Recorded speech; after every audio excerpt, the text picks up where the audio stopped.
Welcome to the Long Live Alternative Parties podcast. Today, friends, we have another exciting guest on our podcast for an organization you probably have heard of.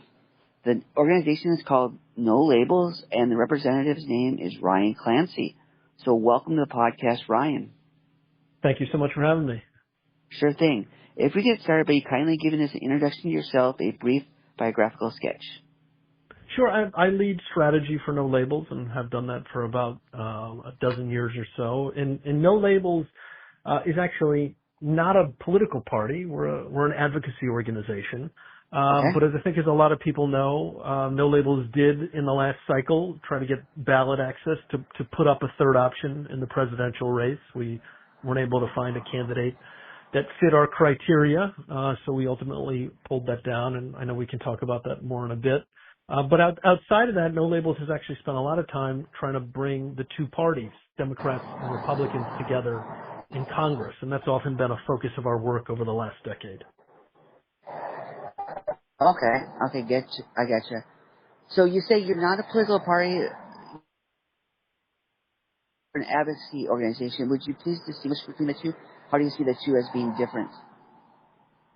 Sure. I mean, look, a political party is a organization that is running people up and down the ballot, on their ballot line, So when you go to vote and it Okay? says a candidate's name, you see a Democrat or a Libertarian or a Republican. We have not done that historically. We have gotten behind candidates who are Democrats, Republicans, but also oftentimes independents that we just think are representative of this vast common sense majority that we think should get a lot more of a voice in our political process. Sure.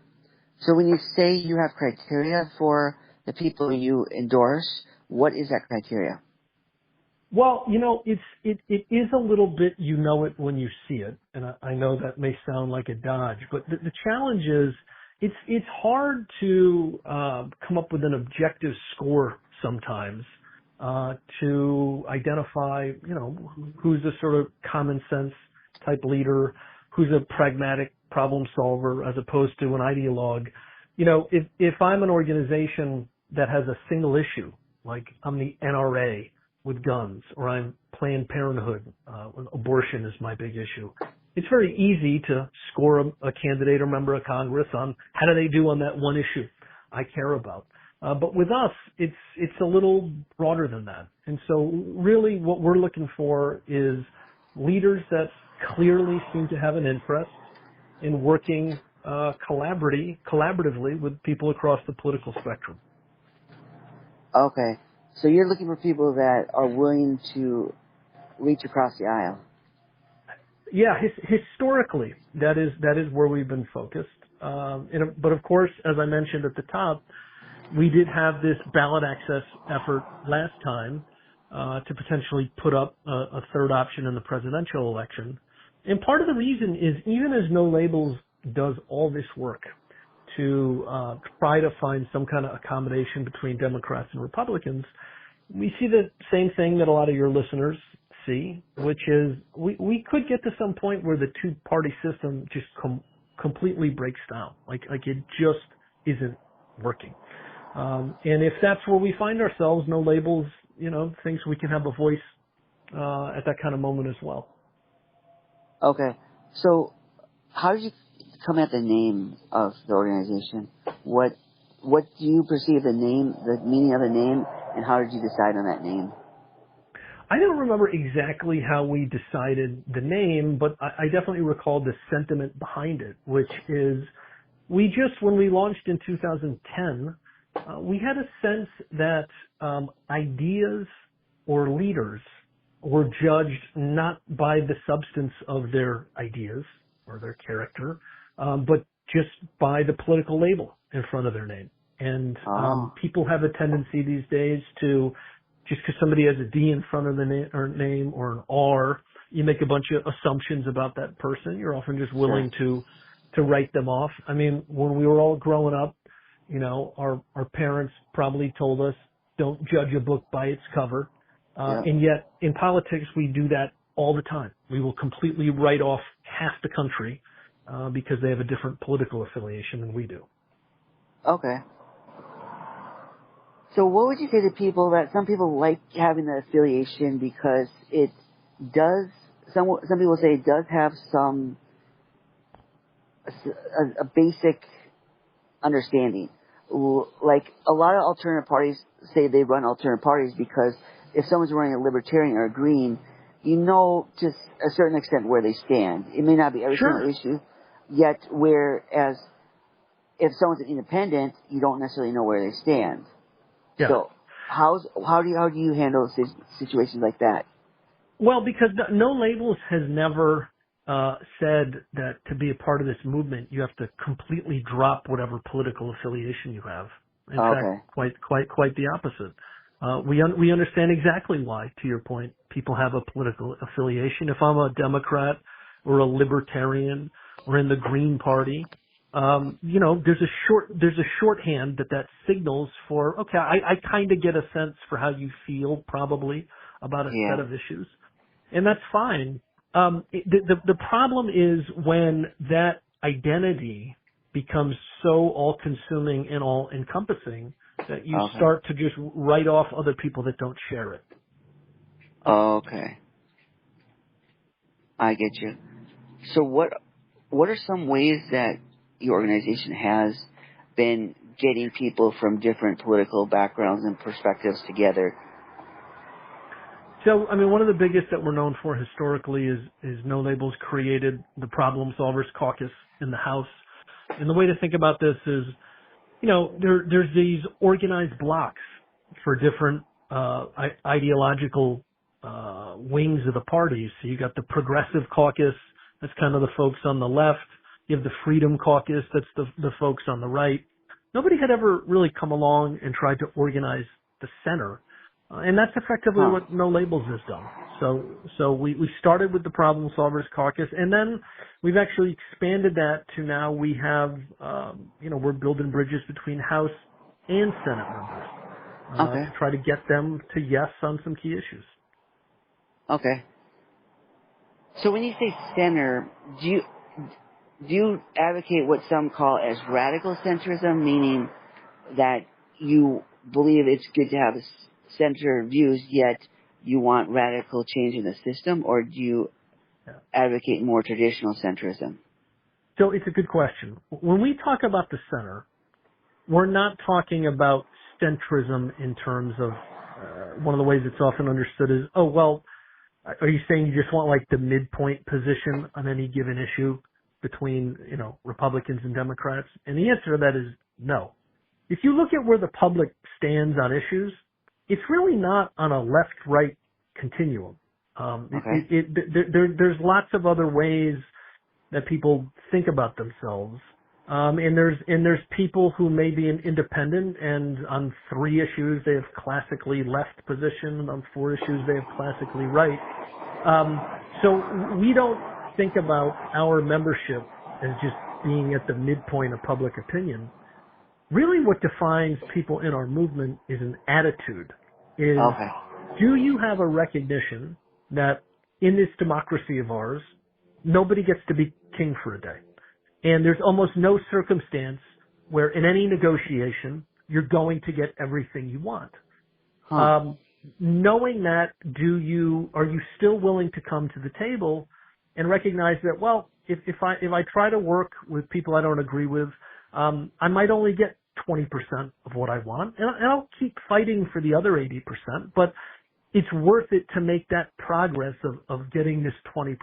The problem in Washington today is that there's a lot of people who feel like if I don't get 100% of what I want, I'm just going to take my ball and go home. Okay, so it's an all or nothing mentality that dominates right now. Yeah, you got it. Okay. All right, that sounds good.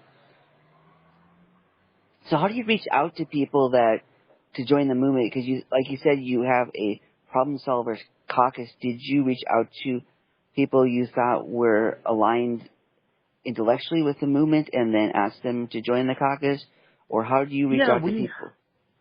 Well, there's 2 answers to that. When you talk about bringing House and Senate members into our group, we've got a very active outreach team. that connects with House and Senate members and their staffs to Okay. try to bring them into our movement. We do the same thing with candidates. We find up and coming promising candidates across the country. But then on the citizen side, we have a very active grassroots membership in all 50 states and every congressional district. People can find out more about that at nolabels.org. And, it just creates an outlet for a lot of people who often feel politically homeless. Okay. Sounds good. So what are the demographics of your movement? Is it a broad range of people that join the movement, or is it limited? It is. It is very much a mirror of the country. One of the things we did as part of our Unity Ticket project, the presidential ballot access effort we did last year, is we did a ton of polling nationally. I mean, ultimately, we polled over 100,000 people, Wow. voters, to try to get a sense for who are the kinds of people that would be open to a third option in a presidential election. And what we found is across every kind of measure you can think of, whether it was race, age, income, party, where they live, our universe of potential supporters looked very much like the broader electorate. So the universe of people open to this kind of politics very much reflects the electorate at large. Okay, so it sounds like this has universal appeal. It does. And look, one of the things that's pretty striking, and this speaks to, I think, the peril that maybe the two major parties don't understand they could be in if they keep just focusing on the wants of their base as opposed to the needs of the broader electorate, is if you look at political affiliation, and Gallup has been asking people for decades, do you identify most as a Democrat or Republican and independent? Every single generation of Americans is becoming less attached to the two major political parties than the generation that came before.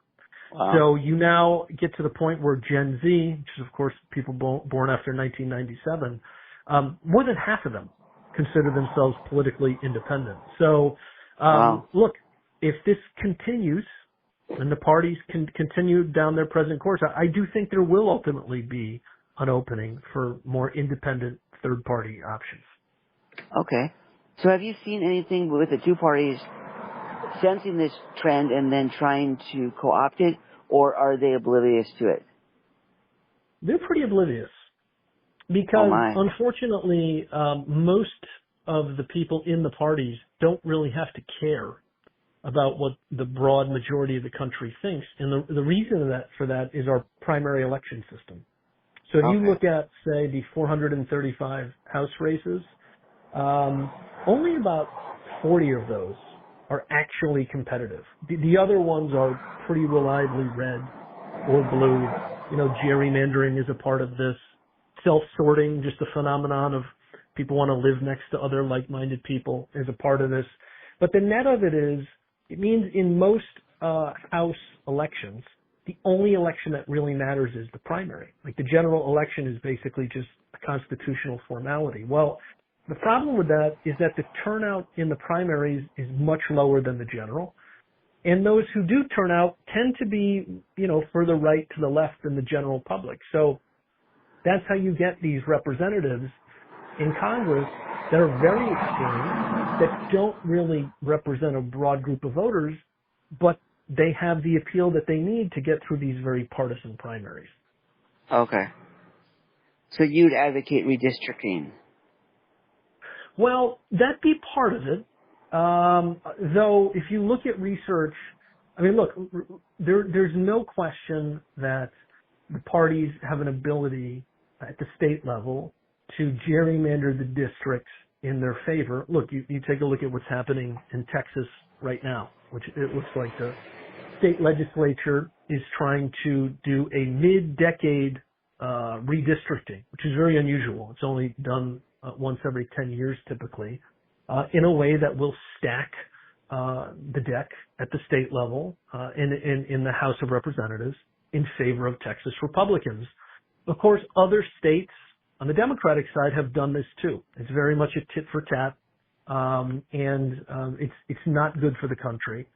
But Sure. one thing that people would find a little surprising is it would be good if we could get rid of this gerrymandering phenomenon and you could have independent commissions draw the states, but it wouldn't fix everything. And part of that is because there really is a self-sorting phenomenon going on across the country where you just see more homogenous communities where Democrats are living alongside other Democrats, Republicans are living alongside other Republicans. It doesn't matter how you draw the district lines. Those places are going to end up being pretty reliably red or blue. Okay, so redistricting, in your view, is not a cure-all. It's not. I mean, it'd be better if we didn't have gerrymandering, but getting rid of it wouldn't be a panacea. Okay. So how was your experience doing ballot access? What did you learn from that experience? I mean, the biggest thing is how relentlessly the party establishment fights to protect their turf. I mean, it really does. They do really operate at the state level like a cartel. And states have very convoluted ballot access rules that are very expensive and very difficult to navigate. You have to have a lot of lawyers on your team, and the parties like it that way. They want to make it harder for independent parties to gain traction, and there's a lot of things they can do to do that. I mean, in a lot of states, the way you can get on voting ballots is you have to do petitions, but states can do all kinds of things to make your life difficult as an independent party. So they can increase the amount of signatures that you have to get. So it's like a very high bar in terms of the signatures you have to gather. They can compress the timeline in which you can gather them. So instead of having 5 months to do it, they might say you got to do it in 2. They can put on all these requirements like, hey, you have to get a certain amount of signatures from all these various counties within a district. So they have all kinds of ways to make your life difficult and make it less likely you can get on the ballot. Oh, you're right. Yeah, we talk a lot about that on this podcast, about ballot access reforms. A lot of the candidates we speak with, that's one of the biggest hassles and headaches they have to deal with is getting through it. So, yeah, you hit the nail on the head with that. That's a big concern of our movement. For sure. So how do you think we should change that, the ballot? So since the two parties run this show with that, how do you think we can change the ballot access requirements? Well, it's hard to do because you do have to do it 50 times over at the state level. All this is determined at the state level. And it is often determined by state legislatures. So, one thing people can do is, to the extent they have relationships with their state legislators, make it clear to those legislators that it's important to you that they pass legislation that opens up access to the ballot. So that's number one. And look, but the second big thing is it really is money is a big part of this. So you really have to have a good fundraising operation that enables you to have the resources to pay for people to get petitions. You need a really good legal team to combat the inevitable litigation that you're going to get thrown at you by the existing parties. So there's no silver bullet here either. It is just a lot of shoe leather work. Sure. I like what you say about getting relationships with your legislators. I do know some people we talked to on this podcast who are a member of both the parties who do advocate changing ballot access laws. So to their credit, we appreciate that when they do that. Yeah, because look, when they do that, they're not acting in their own political interests. I mean, if they're in one of the established parties, it's better for them to not be to have competition. But that really is actually a good signal that that's a person of integrity, because Exactly. what they're doing is they're signaling, you know what, the principle that everybody should be able to get on the ballot is more important to them than just protecting their party's interest. And so that's a really good sign that you're dealing with a person with some integrity. Exactly, yes. Yep, and we love to see that. So Ryan, how can our audience support you and No Labels? Look, the biggest thing is for people to go to nolabels.org, become a member. One of the things we actually launched recently is something called No Labels Academy, which is just Okay. a great opportunity. It's only $25 a year, and you get basically like a curriculum. Every month, you'll get all this content on a given set of issues. We have expert speakers that we talk to, usually 3 or 4 times a month.